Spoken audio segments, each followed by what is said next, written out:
Salve, salve, meus amigos, muito bem-vindos a mais um episódio do nosso podcast Papo do Coração. E no episódio de hoje, temos a honra de receber aqui o Dr. Francinaldo Gomes, neurocirurgião e também um educador financeiro.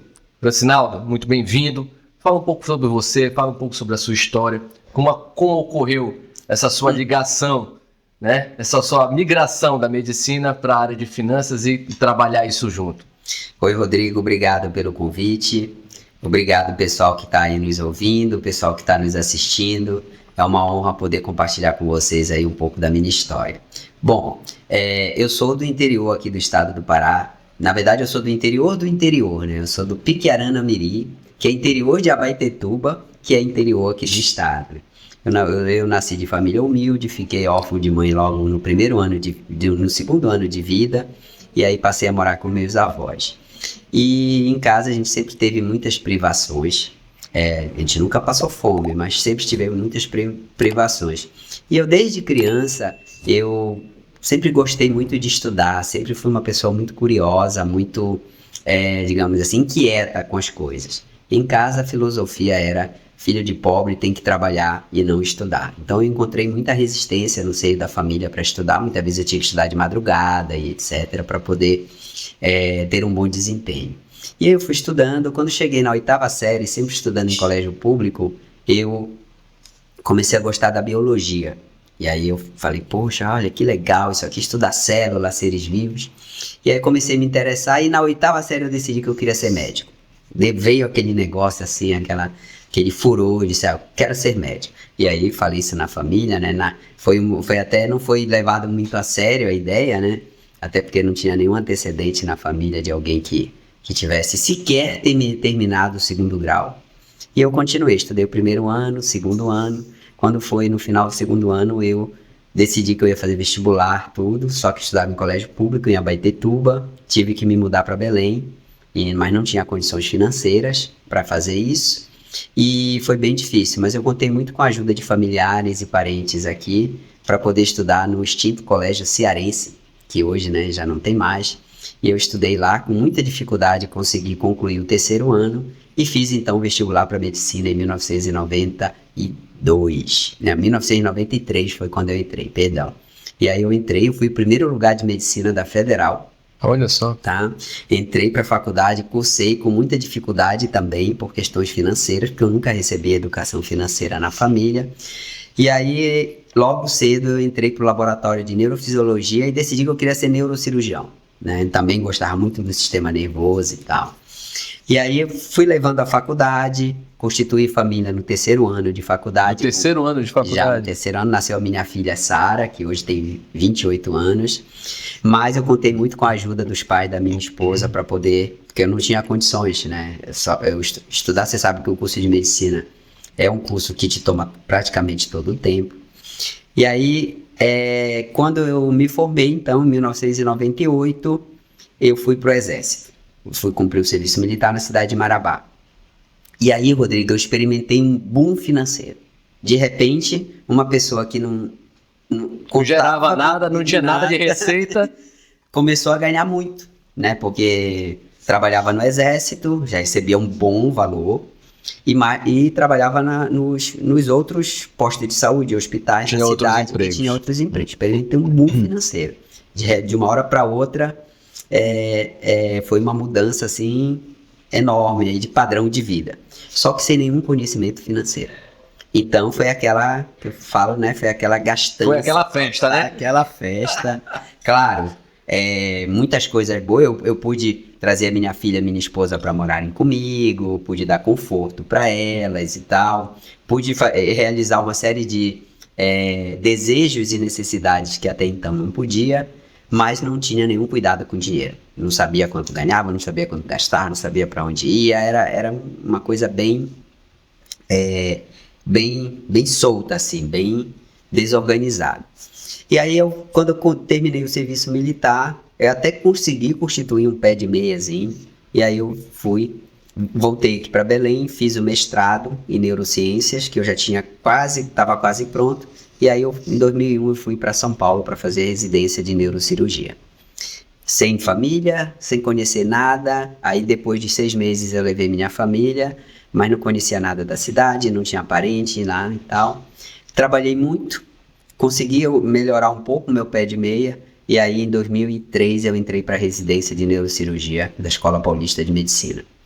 E aí eu experimentei uma queda abrupta de renda, porque de repente virei residente, bolsa da residência, plantão dia sim, dia não, bolsa de residência, não sobrava espaço para trabalhar fora, e o pé de meia não deu nem para 6 meses, assim. De repente fiquei numa situação em que não ganhava o suficiente para manter o padrão de vida que eu tinha colocado.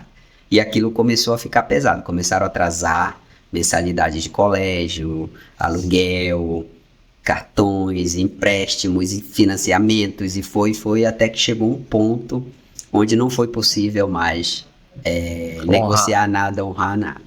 E aí o auge disso foi quando eu fui a um supermercado para fazer compras. Das outras vezes que eu já tinha ido, eu sempre consegui aumentar um pouco o limite do cartão para pagar, mas dessa vez não foi possível, eu tive que devolver as compras. E a gente voltou para casa de mãos vazias, e assim, eu, minha esposa e minha filha, muito decepcionados. E aí eu pensei assim, o que aconteceu? O que eu fiz de errado, né? O que eu fiz ou o que eu estou fazendo de errado? Então eu percebi que, como médico, eu até sabia ganhar dinheiro, eu já havia feito isso antes. Mas como eu não havia cuidado adequadamente da minha vida financeira, eu então estava pagando o preço.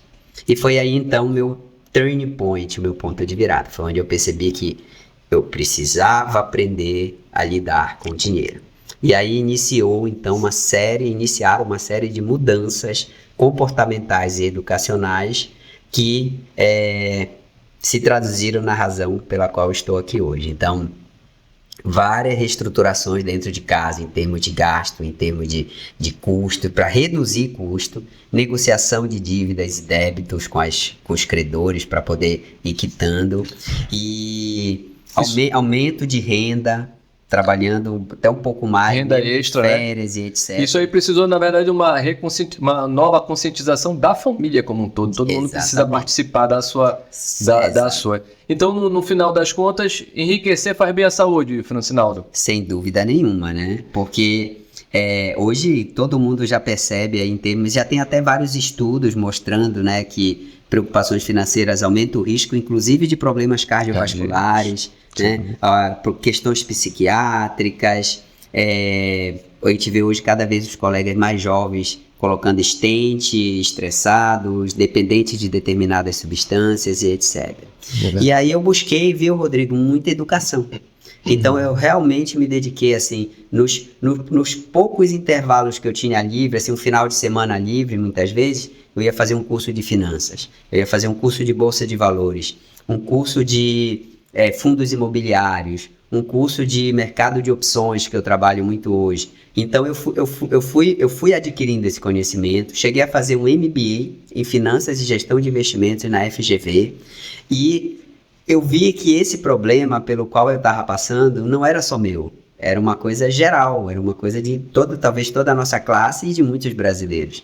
E aí então eu disse, poxa, eu posso compartilhar esse conhecimento com outros colegas que podem estar passando pelo mesmo problema através de livros. E aí eu comecei a escrever, e isso além de escrever livros, artigos para revistas, dar palestras em eventos médicos, gravar podcasts, fazer videoaulas, uma série de materiais que hoje eu produzo para educação financeira, principalmente dos médicos, mas de qualquer profissional que queira enriquecer com saúde. Legal. E eu, na pesquisa que a gente estava fazendo, eu vi que você já tem 4 livros publicados, não é isso? 5 livros publicados. O Enriquecer Faz Bem à Saúde. Por ordem.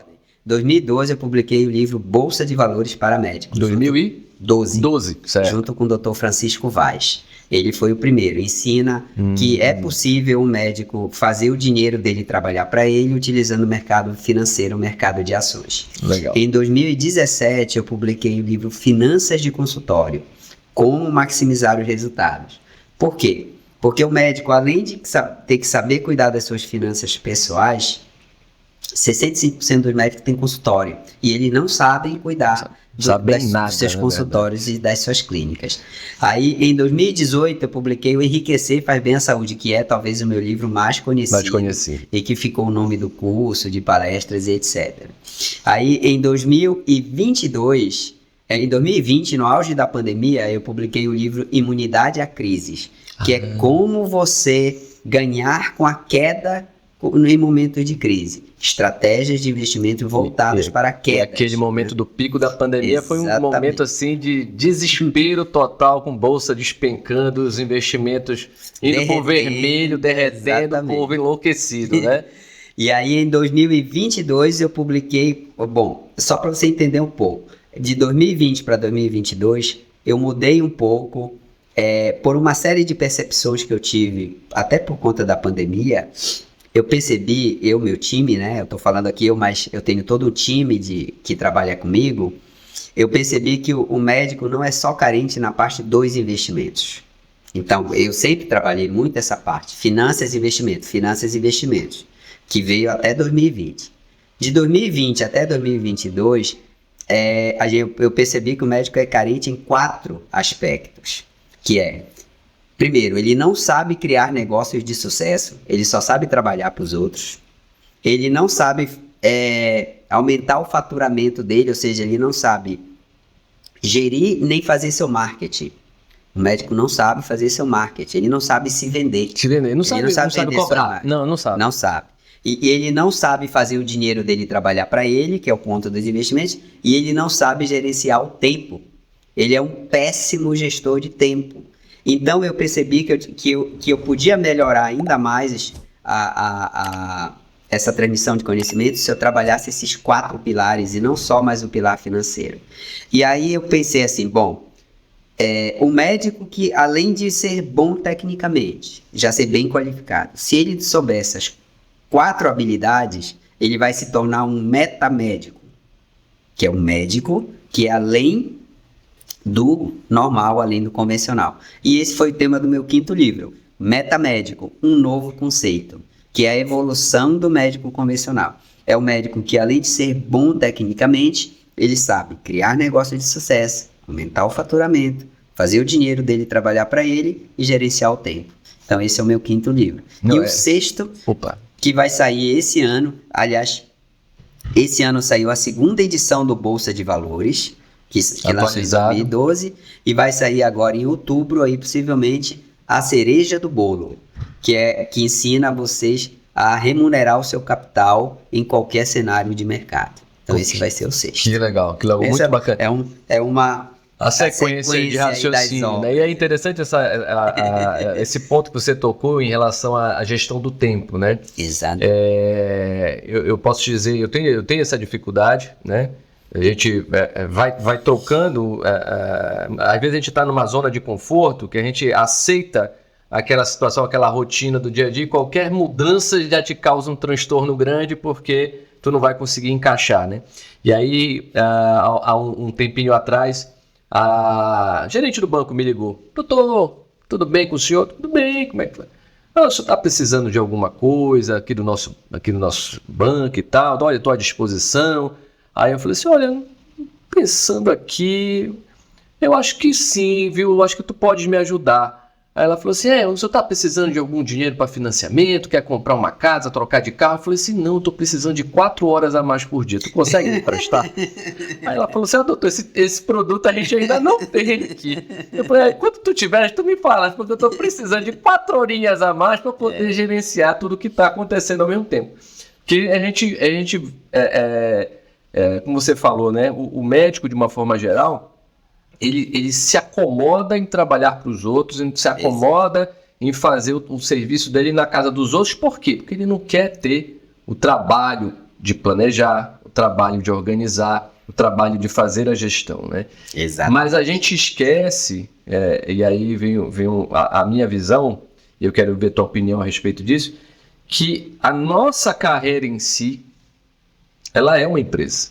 Exatamente. E se a gente não souber fazer a gestão adequada dela, saber fazer um posicionamento de marca, saber fazer um marketing adequado, uma comunicação adequada para as pessoas adequadas, quem você realmente quer atingir com aquela informação, você vai viver na velha história da roda da corrida dos ratos, né? Sempre correndo atrás e nunca chegando lá. Né? Eu acho que o objetivo de todos nós é largar os plantões, ter um sossego maior na nossa vida, poder estar mais próximo da família.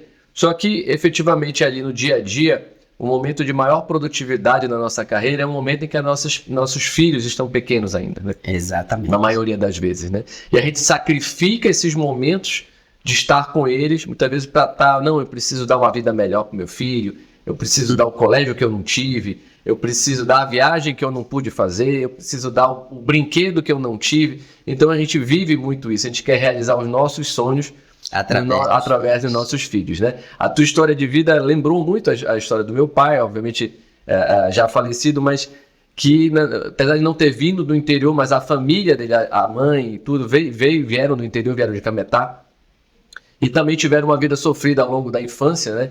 E tem privações, até de passar fome mesmo, né? Eles contam muitas histórias, os meus tios contavam muitas histórias a respeito dessa fase. Hoje eles davam risada a respeito disso, né? É legal vê-los dando risada daquilo que os fez sofrer um dia. Mas é interessante essa virada, né? E ali na 14 de abril, onde meu pai morava, com a Conselheiro, né? Onde eles moravam, quando ele decidiu que ia fazer medicina, o pessoal olhava para ele e dizia assim: mas tu vais fazer medicina?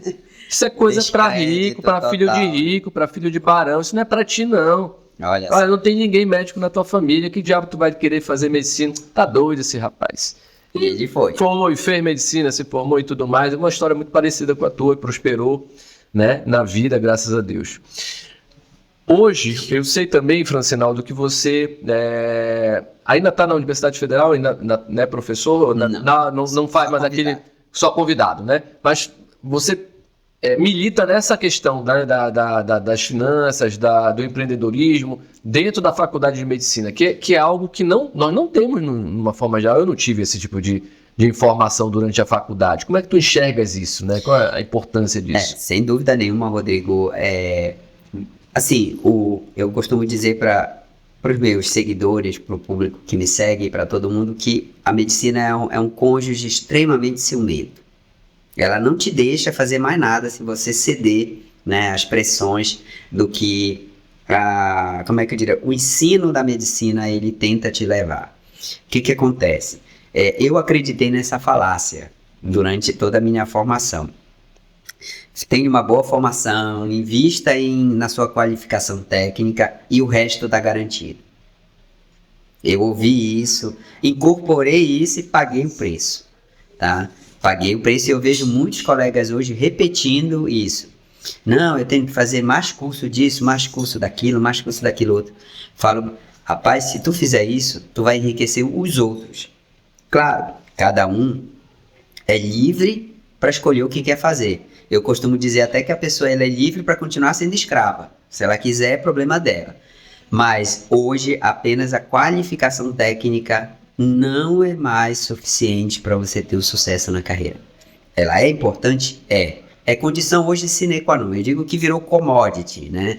Hoje qualificação técnica não diferencia mais. Você tá igual. Né? Tudo bem, até que o paciente chegue até você, ou até que seu cliente chegue até você e te conheça profundamente, ele coloca você no patamar igual ao dos outros, tá? Então, você saber lidar com o mercado de trabalho, você saber gerenciar o seu tempo, você saber calcular o valor da sua hora trabalhada para você saber se você não está jogando seu dinheiro fora em vários lugares como muitos colegas fazem, você saber fazer o seu dinheiro trabalhar para você e gerenciar a sua clínica, você entender que a sua profissão é um negócio e que você é uma empresa no CNPJ e que você tem que dar lucro, porque senão você quebra, isso é essencial. E a faculdade deveria fornecer esse conhecimento. Hoje, grande parte desses conhecimentos que vem é através de ligas que fazem isso, um pouco através das sociedades médicas que têm feito isso, mas as faculdades ainda não abriram espaço dentro do currículo para essa formação. E a minha opinião de Francinaldo aqui, pessoal, é de que isso não é importante para quem se beneficia da nossa ignorância no mercado de trabalho. Então, cabe a nós O fato de não nos ensinarem não quer dizer que nós não possamos aprender. Então, cabe a nós buscar esse conhecimento através do podcast aqui e de outras ferramentas, porque ninguém vai fazer isso por nós, só nós. É interessante, voltando um pouco até na tua história, na tua ida para São Paulo, também fiz esse mesmo caminho, né? Faculdade aqui, eu fiz a minha primeira residência aqui em Belém, né, de clínica médica, e depois fui a São Paulo fazer cardiologia e a parte de cateterismo, hemodinâmica. Então, legal. Fiquei em São Paulo 7 anos, juntando tudo, com mais mestrado, doutorado. Vou fazer 20 anos de formado esse ano, são 20 anos estudando, que eu terminei o doutorado agora, início do ano. Então, não parei em nenhum momento, né? E a gente, efetivamente, demora a perceber esse retorno, né? Mas eu quero voltar um pouquinho lá em 2007, o ano que eu me mudei para São Paulo, né? Também, como você...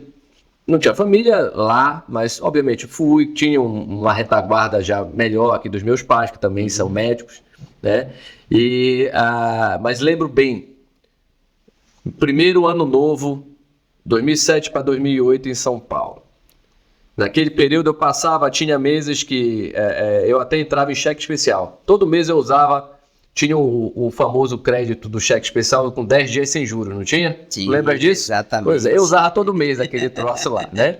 Mas no primeiro ano novo eu tinha exatamente R$1.000 na minha conta. E eu estava de plantão, inclusive, olhando lá. Falei, rapaz, eu preciso começar a pensar, preciso começar a melhorar isso aqui, que não tá legal. A organizar os gastos, controlar isso aí. Mas eu digo que eu ainda levei mais tempo, acabei me dedicando muito mais aos estudos nesse período, é isso que você falou, incorporei que a capacitação técnica ia resolver o problema lá na frente, né? Uhum. Então, me aprofundei nos estudos e pouco estava preocupado, efetivamente, com o que eu estava trabalhando e ganhando lá fora, contanto que pagasse as contas, né? E aí, retornei a Belém em 2014, já casado, com pretensão de ter filhos, e aí a gente começa, né, naquela situação que há uma controvérsia hoje, compra casa, não compra casa, aluga, financia, o que você faz? Enfim, comprei, né, financiei, dívida, e aí corre atrás para pagar, exatamente, tu começa a pegar tudo que aparece para tu poder fazer jus. E as contas aumentaram, obviamente, pelo retorno, por estar querendo constituir a família, ter filhos e tudo mais. E aí veio aquela crise no Brasil em 2016. 15 para 16 ali, né? Em 2015 eu lembro que eu comecei a me interessar mais e comecei a estudar profundamente a parte de finanças, né? Uhum. E eu digo que foi ali que começou a mudança. Graças a Deus eu não cheguei a um ponto extremo como você chegou, né? Da sua história. Mas aquilo mexeu muito comigo, sim, né? E eu comecei a mudar e hoje eu já colho alguns frutos disso, de me dar uma tranquilidade maior, de poder efetivamente escolher o que eu quero fazer, né? Ainda não com a total liberdade como eu queria, eu tenho um planejamento de vida até os 50 anos já de conseguir chegar naquilo que eu já vi na sua história que você alcançou, que é a independência financeira. Eu queria que você falasse um pouquinho sobre isso, de como foi esse processo. E o que você considera a independência financeira para a gente falar para os nossos colegas médicos que estão escutando a gente? Sem dúvida nenhuma, né? Eu diria que hoje eu falo isso, eu já falei isso lá no meu Instagram também para o pessoal, tá? E tem 3 pontos na minha vida que foram assim, na parte profissional. Na parte pessoal tem, claro, o casamento, o nascimento da minha filha e etc. Mas na parte profissional, tiveram 3 momentos na minha vida que foram assim, marcantes. O primeiro foi passar no vestibular. Esse foi um marco porque representou uma mudança completa. O segundo foi a independência financeira, que foi em 2017, tá? Quando eu consegui organizar um patrimônio que pagava as minhas contas. Quer dizer, eu não dependia mais do trabalho em si. Isso não quer dizer que eu não ia trabalhar, mas aí é exatamente. Eu passei a trabalhar por gosto e não mais por necessidade. E o terceiro ponto foi fazer um 6 em 7 no lançamento, né? Que é quando você faz 6 dígitos em uma semana. Um lançamento que eu fiz de um produto chamado Cura Financeira em 2021, que me gerou o primeiro 6 em 7 da carreira. Então eu digo que foram marcantes esses 3 momentos assim na questão do negócio. Tá para vir um quarto aí, tá? Que eu vou dar um spoilerzinho aqui, que a FG Clínica deve se tornar a primeira franquia neurocirúrgica do Brasil. que a gente está modelando para fazer isso. Então, spoilerzinho, mas terá mais coisas aí mais pra frente. Que legal, que bacana. E eu digo para você que a independência financeira, então, foi esse marco. Ela me permitiu fazer escolhas melhores no trabalho, deixar de fazer aquilo que eu não queria, tipo plantão, parei de dar plantão, convênio, ficar atendendo plano de saúde. Hoje, 85% dos pacientes que eu atendo têm plano de saúde, mas não o honorário médico. Honorário médico particular, cirurgias particulares. O plano de saúde, a meu ver, tem que cobrir hospital, OPME e exames, não honorário médico. Isso me permitiu fazer só a minha subespecialidade, que é neurocirurgia funcional e epilepsia, tá? E me permitiu ter uma qualidade de vida gigantesca, estar mais junto da família, estar feliz com o que eu estou fazendo, porque antes eu ia dar um plantão e chegava em casa estressado, cansado, enfim. Então a independência financeira, Rodrigo, na minha opinião, é isso.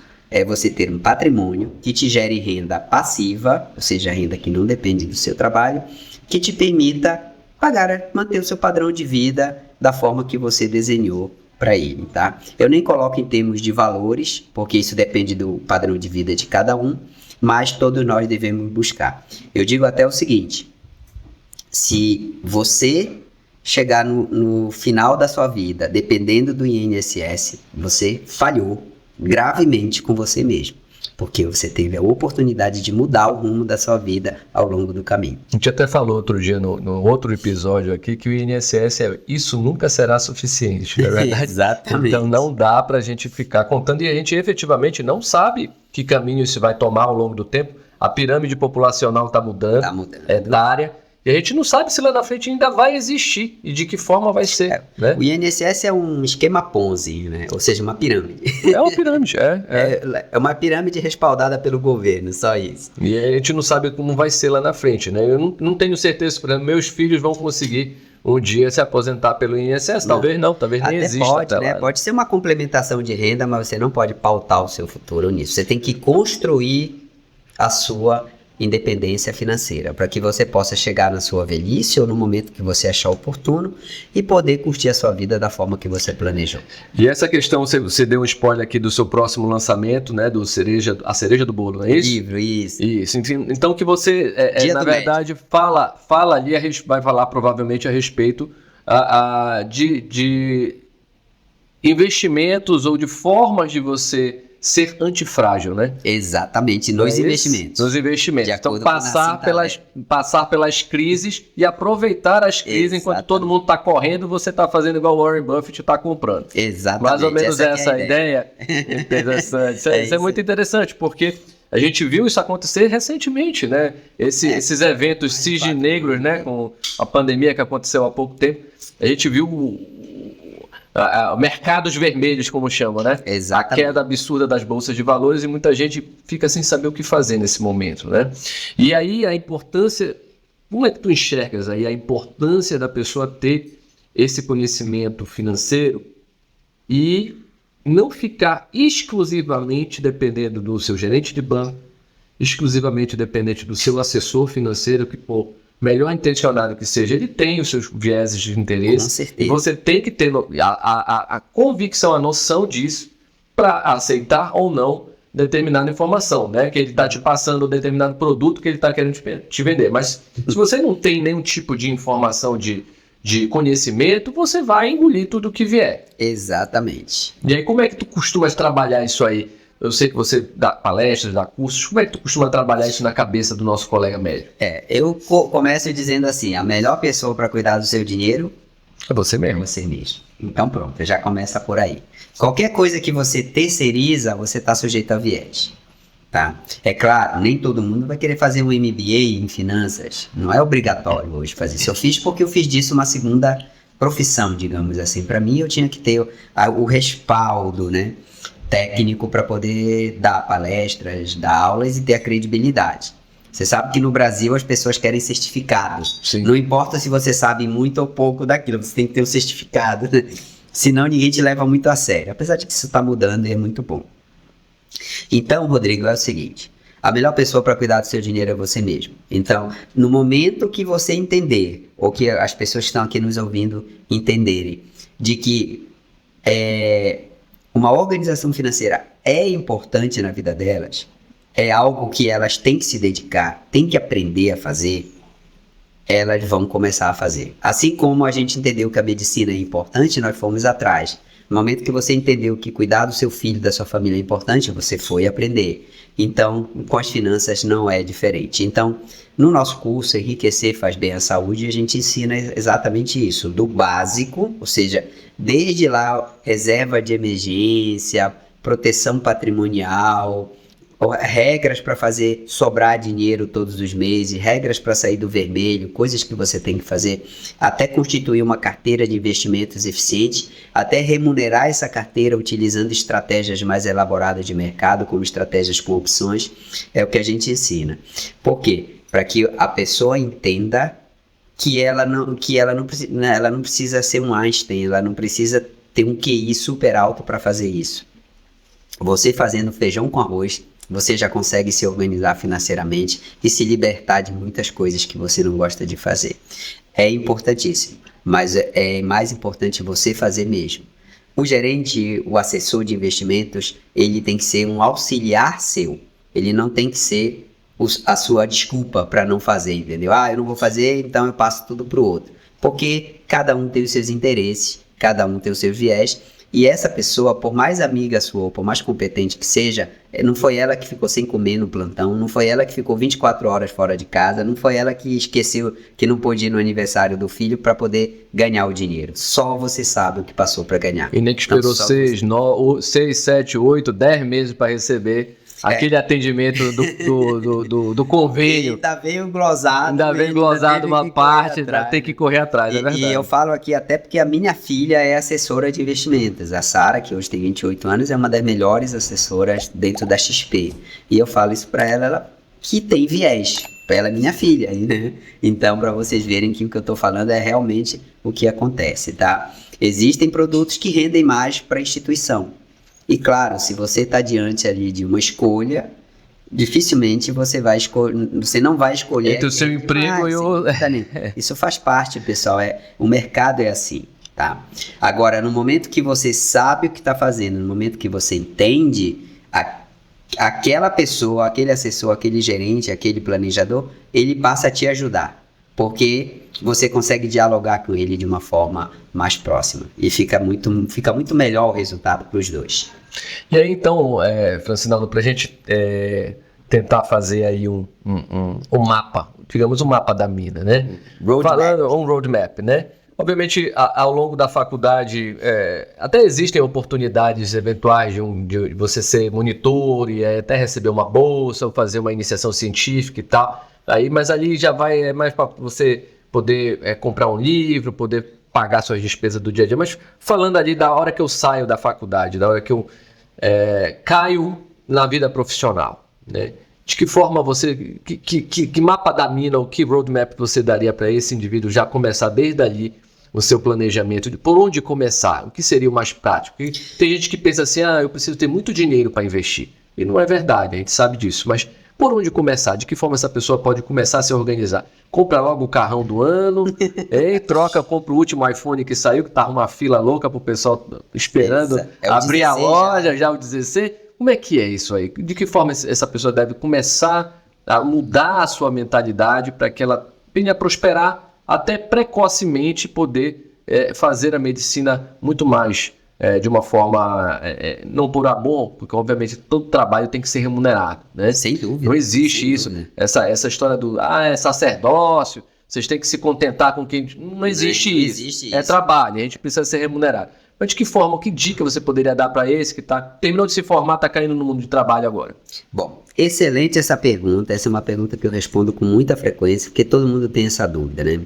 Eu posso dizer para vocês o seguinte, claro que o que eu vou falar aqui é a minha opinião. Pode ser que outras pessoas discordem, ou que até nem funcione para 100% das pessoas, porque cada pessoa é diferente. Mas é o que deu certo para mim, então eu vou passar para vocês. Primeiro ponto, tomem consciência de que só a qualificação técnica não é mais suficiente para vocês terem um sucesso. Tá? Então eu costumo dizer o seguinte, para a pessoa que acabou de se formar em medicina, a primeira coisa que ela tem que fazer é fazer de tudo para não depender da medicina mais. Então, comece a aprender sobre finanças, comece a aprender sobre negócios, comece a aprender sobre gestão, aprenda a se vender, a fazer seu marketing e comece a olhar para o seu tempo. Comece a gerenciar o seu tempo, tá? Mas você tem que ter a consciência disso, que eu falo a consciência porque se você não tiver a consciência disso, você não vai fazer. É igual a pessoa que está ali hipertensa, mas ela não tem consciência de que a hipertensão é ruim para ela. Então, ela continua com hábitos que facilitam ela ser hipertensa, tá? Então, esse é o primeiro ponto, é consciência. Você olhar para dentro de você e dizer assim, eu preciso, além de ser bom médico, eu preciso entender do mercado de trabalho. Para que eu possa transitar nele, para que eu possa transcender, até essa palavra que eu uso no livro Metamédico, para que eu possa olhar para o mercado de trabalho como um senhor e não como um escravo, tá? Então esse é o primeiro ponto. Segundo ponto, uma vez que você tomou consciência disso, busque conhecimento, porque sem conhecimento você não vai conseguir avançar. Então, busquem cursos, busquem oficinas, busquem workshops, tudo que você puder aprender sobre aquele tema, aprenda. Hoje o aprendizado está universal, você nem precisa mais viajar para fazer curso, você pode fazer tudo online. Aprenda, sigam as pessoas que já fazem aquilo, as pessoas que já chegaram onde você quer chegar, ou as pessoas que estão caminhando para onde você quer chegar, ou as pessoas que estão voltando de onde você quer chegar. Procure essas pessoas, se conecte com elas e aprenda com elas. Vejam quais foram as dificuldades que elas passaram, como elas superaram, o que elas fizeram que hoje permitiram que elas estejam no patamar que você quer chegar. E é até interessante isso, só te interrompendo rapidamente, saber onde você quer chegar, né? Eu estou supondo aqui que é marcos, chegar na independência financeira. Eu, né? pelo menos, adotei uma forma de marcos temporais. Não é necessariamente uma amarra, mas um marco temporal para alcançar determinados objetivos, né? Alguns eu alcancei antes do marco temporal e segue para o próximo, e assim vai adiante. Quando entendeu? chegar na meta, você dobra a meta. Ficou famoso, exatamente. Ficou famoso, mas é mais ou menos isso, né? Bateu a meta, dobra a meta. Então, saber onde você quer chegar, isso é muito importante. Sem dúvida. E o terceiro ponto, então, você tomou consciência de que aquilo é importante para você. Você buscou o conhecimento e as conexões para poder te ajudar a chegar onde você quer. O terceiro ponto é, coloque em prática todo o aprendizado. Senão você vai virar um obeso mental.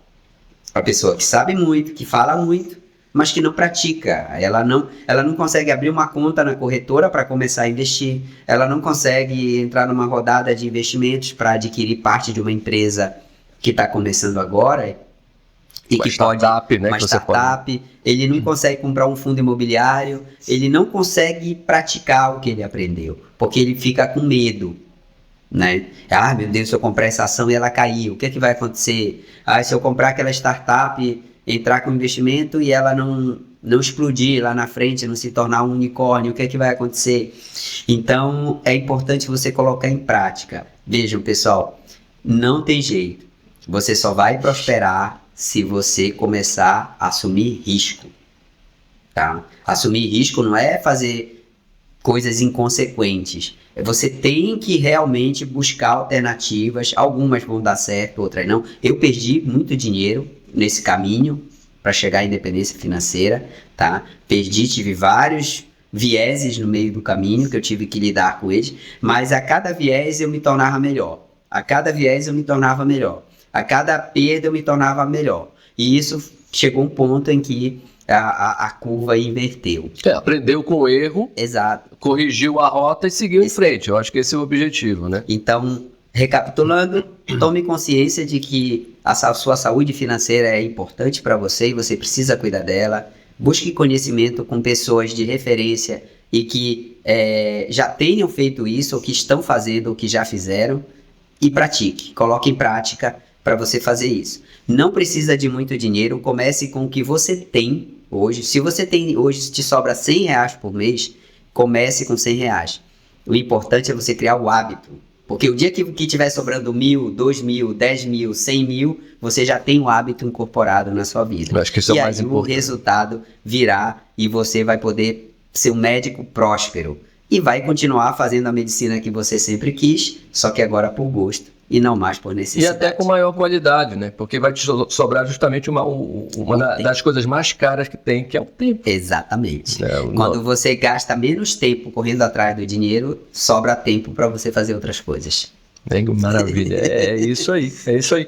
E hoje, no cenário atual que nós estamos vivendo, a gente tem visto aí uma série de oportunidades, inclusive de mercado e tudo, mas quando eu quero construir ali a minha reserva de emergência, né? Eu quero que tu expliques o que seria essa reserva de emergência para o pessoal, porque às vezes eles não entendem exatamente para que serve isso. Por que eu vou deixar esse dinheiro ali parado, entre aspas, né? Não está parado, mas ali de mais fácil acesso, para que serve isso? Qual seria esse tamanho dessa reserva de emergência, aí mais especificamente por caso dos médicos, né? E de que forma, a partir de quando que eu passo a colocar um outro montante de dinheiro a trabalhar para mim? Né? Bom, a reserva de emergência, ela digamos assim, quando eu dou o curso Enriquecer Faz Bem à Saúde, eu utilizo como como é que eu te falo? Como um modelo, o que eu chamo de árvore da riqueza, que é como você pensar numa árvore, raiz, caule, folha, frutos e etc. Bom, a reserva de emergência, pessoal, ela está no caule da sua árvore. Ela é que vai sustentar para aqueles momentos difíceis da sua vida. Que no caso de uma árvore, é uma tempestade, um furacão, alguma coisa. Se o caule dela não for um caule robusto, ela vai sucumbir. Os insetos, os parasitas e etc. Então, pessoal, a reserva de emergência é o quê? É um montante de capital que você precisa ter, capaz de pagar os seus gastos fixos mensais por 12 meses. Pelo menos 12 meses. Então, se você gasta 10 mil por mês, você precisa ter 120 mil reais na sua reserva. Se você gasta 20 mil, você precisa ter 240 e por aí vai. Porque significa que se você passar por alguma dificuldade, que muitas vezes nem depende de você, você vai ter como honrar seus compromissos fixos, né? Plano de saúde, escola do seu filho, supermercado, aluguel, se você morar de aluguel, enfim. Você vai conseguir manter seu padrão de vida por pelo menos 12 meses, que é um tempo aí adequado para que você se recuperar e se reorganizar financeiramente. Onde é que tem que estar esse dinheiro hoje? Existem 3 grupos de ativos que se prestam a isso. Primeiro, Tesouro Selic, que é um título público. Por quê? Porque ele rende acima da inflação e o resgate dele é imediato, é em D+1. Então, lembra que é uma situação emergencial, você pode precisar do dinheiro amanhã, ou segunda, ou terça, ou que seja, qualquer outro dia da semana. CDBs com liquidez diária e fundos DI, que são fundos de investimentos que permitem um resgate em D+0 ou D+1. Todos esses produtos, eles rendem acima da inflação, que é o nosso principal inimigo hoje para esses produtos, tá? E eles permitem um resgate automático, um resgate rápido desse valor, se você precisar, tá?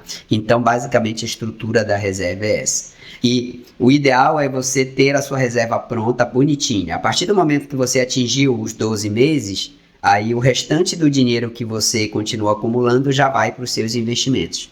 Aí já começa a diversificar, ações, né? Fundos imobiliários, títulos públicos não Tesouro Selic e outros, debêntures, dólar, criptomoedas, o que você quiser fazer. Mas você sabe que se acontecer qualquer coisa, você tem a sua reserva ali para poder se manter por pelo menos 12 meses. Tem que lembrar ali um pouquinho que esses investimentos com maior liquidez, obviamente, eles acabam pagando menos, né? Do que mas acima da inflação, mas que é o que é importante. Repõe a inflação, que é para você não perder o poder de compra, que é o mais importante. Ele é uma proteção, na verdade. E isso é extremamente importante, Rodrigo, essa percepção, porque as pessoas se decepcionam com a reserva porque ela rende pouco. Mas é a característica do produto, ela não vai ser rentável. A rentabilidade vai vir dos seus outros investimentos. A reserva é uma reserva mesmo. Em vez de deixar em casa, embaixo do colchão ou na caderneta de poupança, que é pior ainda, esses 3 produtos são bilhões e bilhões de reais na caderneta de poupança. E fora que pode ser confiscada, né? Nós já vivemos isso uma vez, esse pesadelo, né? Esperamos que não ocorra de novo. Tomara.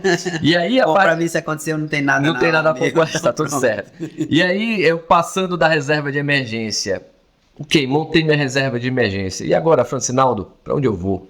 Por onde eu começo? eu não quero correr risco, eu sou conservador, tenho medo, negócio de bolsa de valores, esse negócio aí, esses capitalistas ficam jogando com a bolsa e tudo mais, especulando, eu não quero correr esse risco. Por onde eu vou? Bom, aí eu vou colocar uma observação aqui que eu sempre faço para os colegas.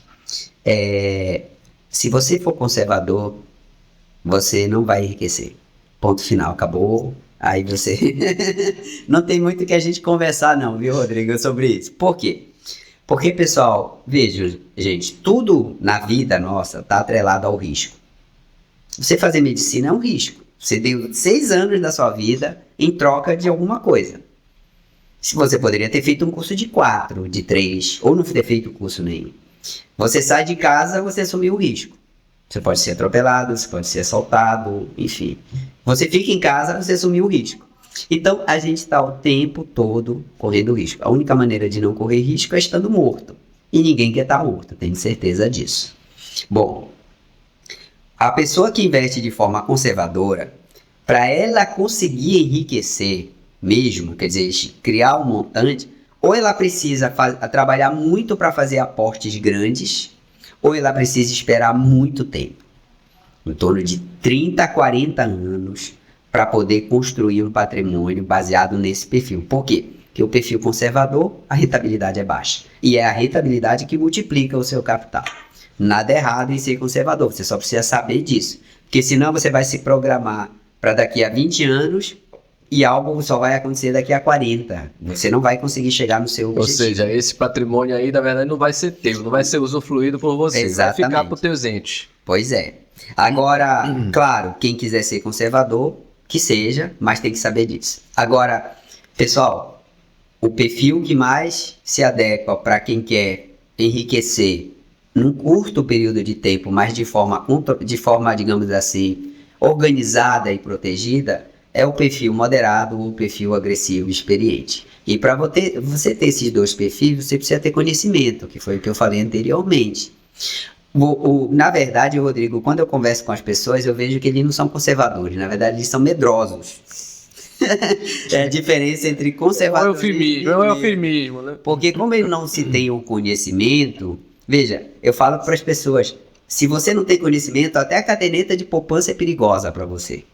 Porque você não tem conhecimento, né? Então, no momento que você começa a navegar nesse mundo dos investimentos e começa a conhecer o que é bolsa de valores, o que são derivativos, o que são fundos imobiliários e como que você tem que trabalhar com eles para que eles sejam favoráveis a você, aí o seu conservadorismo cai por terra, o seu medo cai por terra.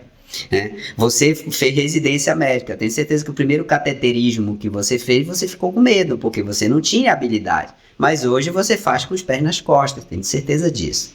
Por quê? Porque você adquiriu conhecimento e praticou aquilo. Então, eu diria para você o seguinte, para uma pessoa com perfil conservador hoje, atingir a independência financeira, dependendo de cada um, em torno de 40 anos. Para uma pessoa com perfil, vamos falar, experiente, vou até falar já pular para o experiente, em torno de 15 a 20 anos. Então, quer dizer, você reduz pela metade o seu tempo, né, adquirindo conhecimento e praticando. E aí, tem que ter sim ações na carteira, tem que ter fundos imobiliários, tem que ter debêntures e outros ativos que te trazem uma rentabilidade maior. Tem que ter moeda estrangeira, porque hoje no Brasil a gente ganha em real, mas gasta em dólar. Então você tem que ter uma parte do seu patrimônio dolarizado, se você quer ser eficiente financeiramente falando. Tá? E quando você fala em capital dolarizado, é investir lá fora mesmo, mandar para o exterior. Exatamente. Você ter... você pode fazer isso com pessoa física ou com uma pessoa jurídica através de uma offshore, tá? Você abre uma conta numa corretora lá fora, transfere o valor para lá, declara na receita que você transferiu, não tem nada de errado nisso. Não tem problema nenhum, né? E lá você vai comprar ativos americanos ou ativos asiáticos ou ativos europeus, o que você quiser. Lá na Bolsa de Nova York você tem acesso a mais de 5 mil empresas só nos Estados Unidos. Apple, Google, Microsoft, McDonald's, Disney, Volkswagen, para falar das mais conhecidas, né? Amazon e várias outras, Facebook. Então você pode muito bem ter uma parte, e deve ter uma parte do seu patrimônio dolarizado, tá? Por quê? Porque, lembre sempre, você ganha em real, Mas gasta em dólar. Tá tudo atrelado, né? Tá tudo atrelado ao dólar, né? Muita coisa importada e também, mesmo as coisas que não são importadas, que a gente produz no Brasil, vão ser exportadas. Então o preço vai ser balizado no dólar, não tem jeito, né? A gente sofre com isso no nosso dia a dia, né? Exatamente. E aí, mas aí, Francinaldo, a gente falou aí na questão da independência financeira de os nossos investimentos nos darem um retorno que paguem as nossas contas. Pô, como é que é isso? Quer dizer, eu preciso dessa renda passiva, né? Se eu pensar numa carteira, terminei minha reserva de emergência, quero uma carteira de renda passiva.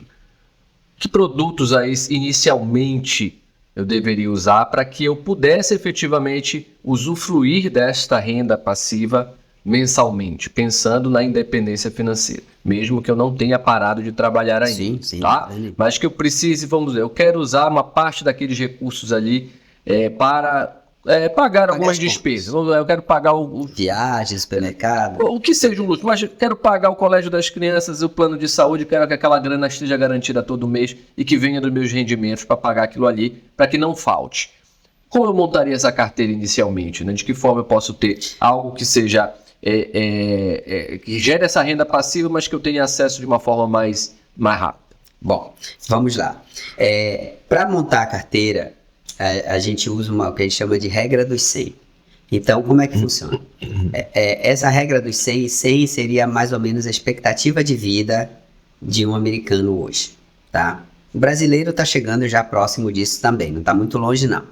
Então, como é que você faz? 100 menos a sua idade atual é igual ao que tem que ser investido em ativos de renda variável.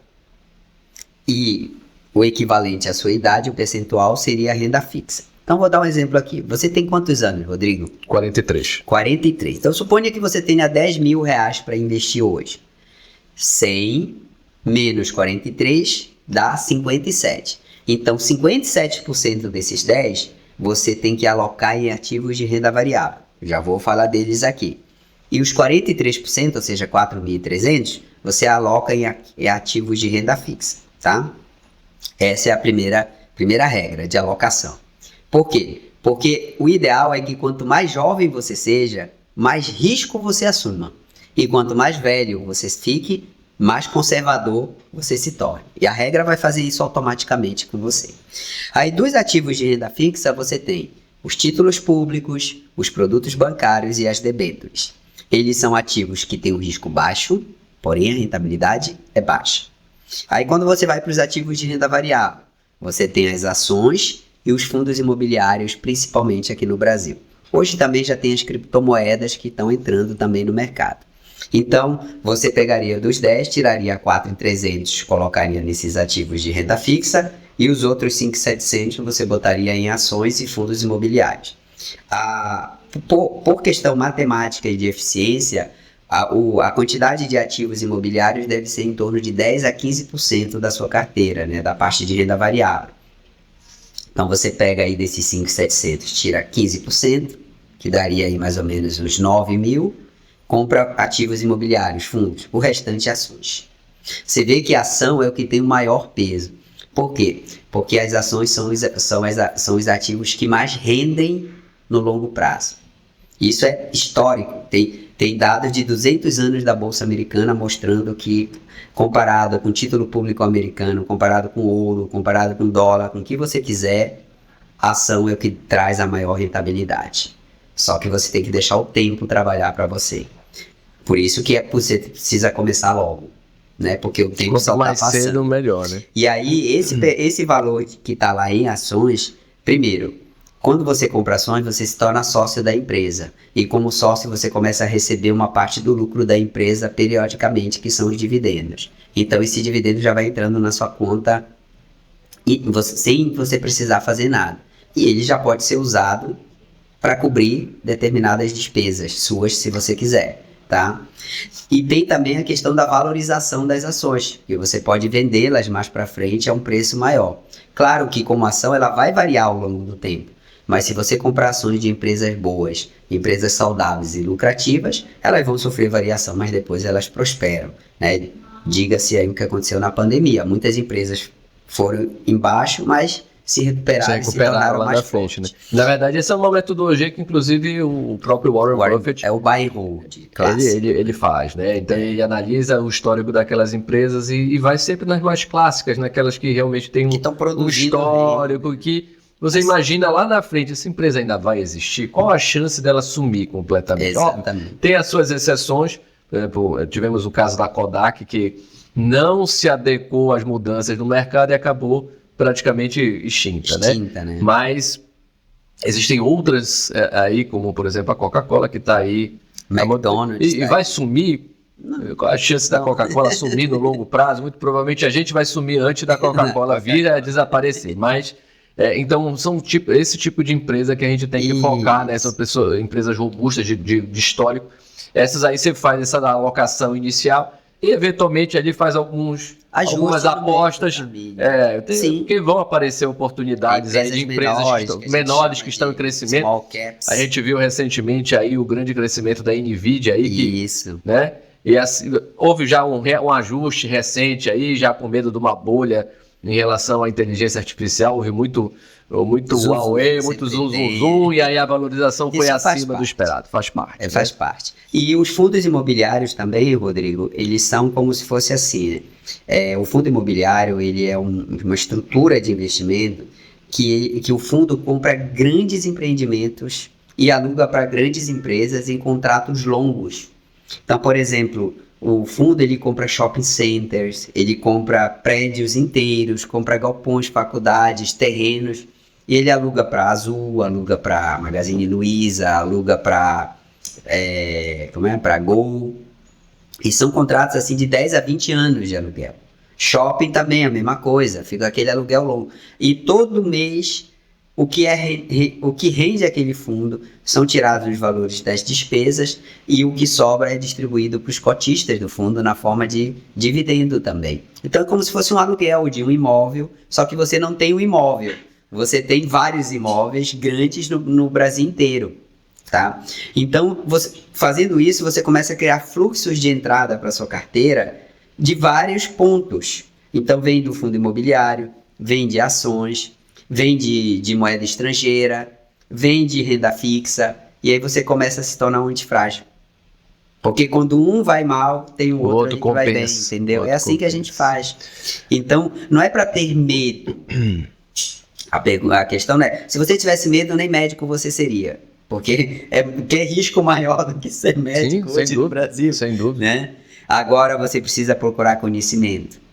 Você precisa aprender a metodologia e começar a fazer. Que aí o que era medo vai virando estímulo, vai virando um combustível para você fazer cada vez mais e fazer cada vez melhor. E quando você começar a perceber que o que você está ganhando já paga um plantão que você não vai precisar dar, aí você vai se motivar ainda mais. Cada vez mais, com certeza. Para que você chegue lá e alcance. Você diz, poxa, o que rendeu hoje aqui é o mesmo de um plantão de 12 horas que eu ia ter que dormir fora de casa. E aí você começa a dizer, pô, é melhor eu vir para cá então. Isso é libertador, né? Isso é libertador, não tem a menor dúvida que isso é libertador. E aí, dentro de conforme você monta essa carteira, dependendo da sua complexidade, aí depois vem o tal do imposto de renda, né? O imposto de renda, ele é inerente a qualquer coisa que você faça no Brasil que te gere renda. Infelizmente, eu digo infelizmente porque eu falo abertamente, tá? Governo é viciado em drogas e quanto mais droga você dá para ele, mais ele quer. Vídeo que está acontecendo aí. Taxa em cima de taxa, vem a reforma tributária. Eu fiz uma live aí há 2 dias sobre os impactos da reforma tributária nas clínicas médicas. Se essa reforma passar do jeito que ela está, nós vamos ter um acréscimo de pelo menos 4% no imposto que a gente paga. E é isso aí, o governo vai querer tirar cada vez mais de nós. Mas todas as vezes que você tem um ganho de renda, você tem que pagar imposto de renda. Essa é a nossa lei brasileira e até que ela mude, que eu acho extremamente improvável, vai continuar assim. Como é que funciona o imposto de renda nos investimentos? A gente tem maneiras lícitas de reduzir o impacto do imposto de renda. Por exemplo, se você vender até 20 mil por mês, 20 mil reais por mês em ações, com lucro você está isento do pagamento. Então, você começa a entender isso e diz, poxa, eu não vou vender 21 mil, eu vou vender 19. Aí no outro mês eu vendo mais. Porque aí eu me livro do pagamento do imposto de renda. De forma lícita, tá, pessoal? O que eu tô falando aqui é o que tá na nossa lei. É regra, é lei. Outra coisa, ganho de fundo imobiliário, o ganho mensal é isento, já é isento. Então, Ainda é. Ainda é. ainda é. Espero que continue também. Existem produtos de renda fixa que são isentos do pagamento de imposto de renda, como as letras de crédito imobiliário e as letras de crédito do agronegócio e algumas debêntures incentivadas, que são chamadas, tá? E tem mais uma outra coisa também. Se você tiver um ganho no mercado de ações e em outro mês você tiver um prejuízo, por qualquer que seja, você pode abater Compensado. e pagar imposto sobre a diferença se ela for positiva. Então, quando você começa a entender isso, né, você começa a usar esses benefícios a seu favor, tá? E uma coisa interessante, eu fiz uma live tem uns 2 meses lá no perfil no Instagram, por que os ricos são ricos? Né? Tem até uma musiquinha, né, fala que o de cima sobe, o de baixo desce, né? O rico cada vez fica mais rico e o pobre cada vez fica mais pobre, não é? Não tem essa musiquinha, né? Virou até um meme. E é o e-book meu que vai sair em breve, hein? Pessoal que acompanhar lá no perfil. As 10 razões pelas quais os ricos são ricos e, obviamente, porque os pobres são pobres. O rico, ele cultiva hábitos de riqueza. Ele entende todo esse trâmite. Então, um sujeito que está lá investindo e que ele entende que ele pode reduzir o pagamento de imposto de forma lícita, ele vai usar isso, porque é mais dinheiro para ele. Claro, em vez de dar mais droga para o viciado, ele coloca mais dinheiro na conta dele, que multiplica mais rápido ainda o patrimônio dele. Então, pessoal, a diferença é que é o conhecimento, o quanto você conhece disso. Porque quando você conhece, você começa a utilizar. E além dos produtos, as regras, né? As de regras cada produto para que você possa usufruir dos benefícios, né? Para que eu vou vender uma quantidade maior de ações e pagar mais imposto se eu posso vender se eu posso me organizar e vender menos e usufruir daquele benefício para poder vender mais depois ou fazer alguma outra transação depois, mas sempre buscando esse benefício. Então, é o conhecimento que faz a diferença, Rodrigo.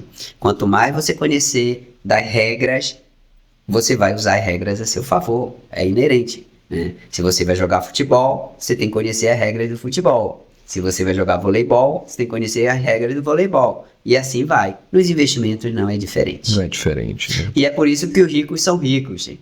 Não é só porque tem dinheiro, é porque eles têm aqui, ó. Eles sabem as coisas, tá? Eles sabem o que é ativo, o que é passivo. Para que o sujeito vai gastar uma dinheirama para comprar uma casa na praia que ele vai lá uma vez por mês? E vai ter que pagar uma vez no ano, cara. Então tudo isso a pessoa está pensando ali. O pobre não. O pobre ele não sabe, ele quer gastar, ele quer aquela satisfação imediata, ele quer aquele prazer imediato, assim, de comprar o carro do ano, de comprar o apartamento lá, cobertura não sei aonde, de ter uma casa na praia, de ter uma lancha na marina, sabe, ele quer aquilo imediato. Só que aquilo custa para ele o quê? O tempo. Ele gasta a maior parte do tempo dele não usufruindo daquilo. Correndo atrás para pagar por aquilo que ele quis, né? E aí o tempo vai passando, quando ele vê ele tá com 50, 60 anos, lá um dia ele tem que botar estente. Aí ele descobre que agora ele não consegue mais fazer isso, que o filho dele cresceu, que ele tá tomando 3, 4 antidepressivos, e aí já é tarde demais. E que o INSS não vai ajudar. Não vai ajudar, né? E aí passa até por isso, né? Essa gestão do tempo passa inclusive pela questão de algo que afeta demais no nosso dia a dia, que é o sedentarismo, a falta de atividade física. E essa questão do se cuidar, né? Ter saúde mental, saúde física, é a base, na verdade, para tudo, né? Porque sem isso, né? Você sem saúde, você não vai conseguir gerar aquela renda.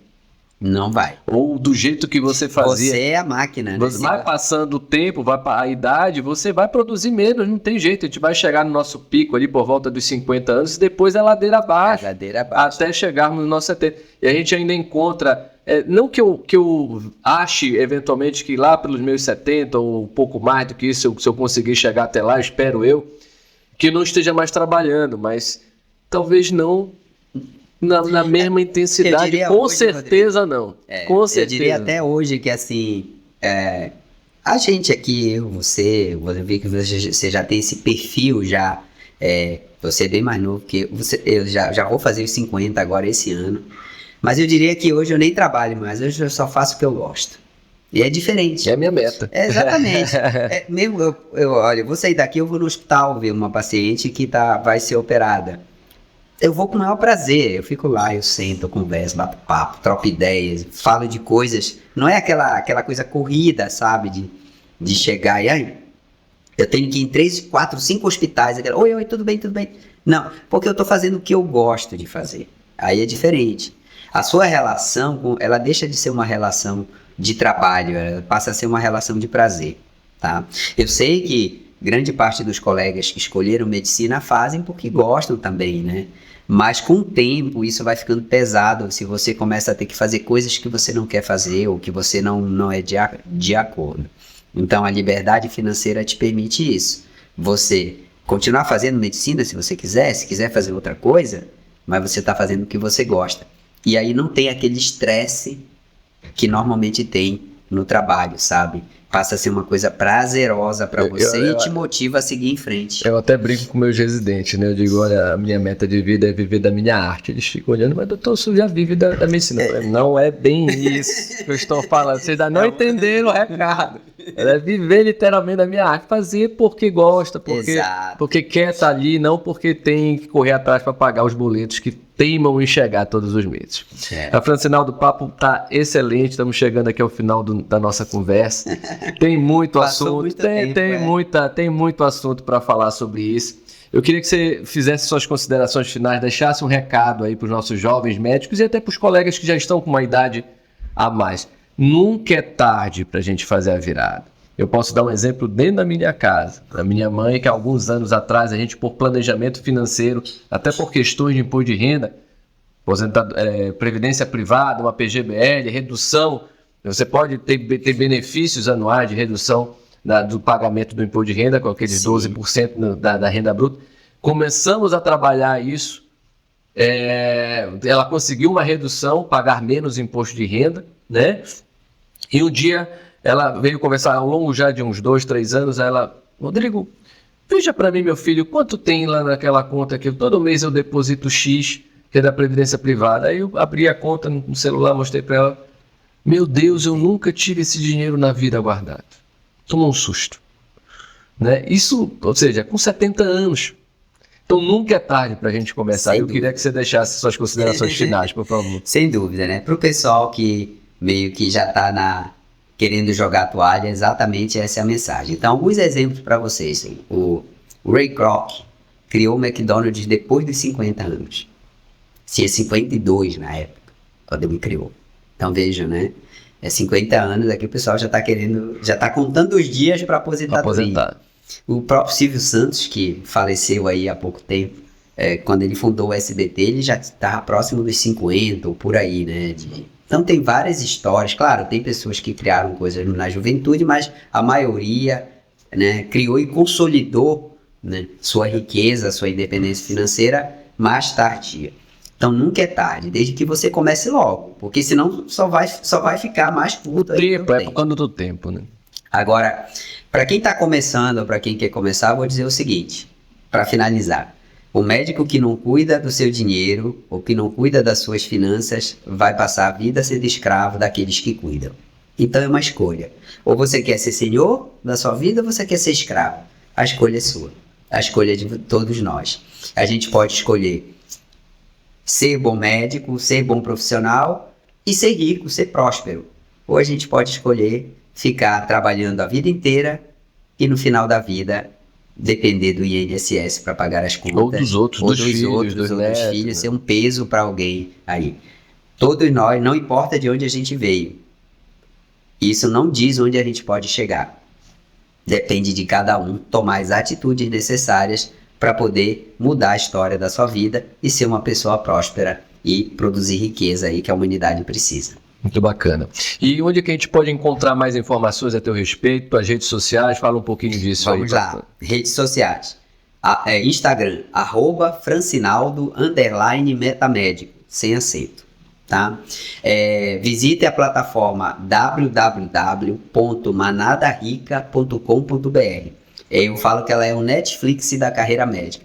Lá vocês têm mais de 40 horas de conteúdo na área de finanças, gestão, marketing, empreendedorismo, inovação, gestão do tempo, tudo.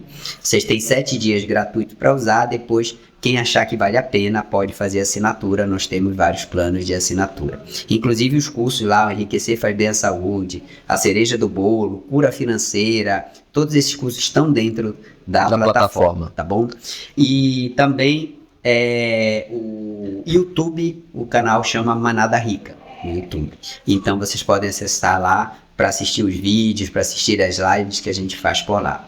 E os livros, quem quiser adquirir, os livros são vendidos pela editora Doc, que é www.doccontent.universodop.com.br, ou pode entrar em contato comigo no direct pelo Instagram, que eu também forneço as informações para adquirir.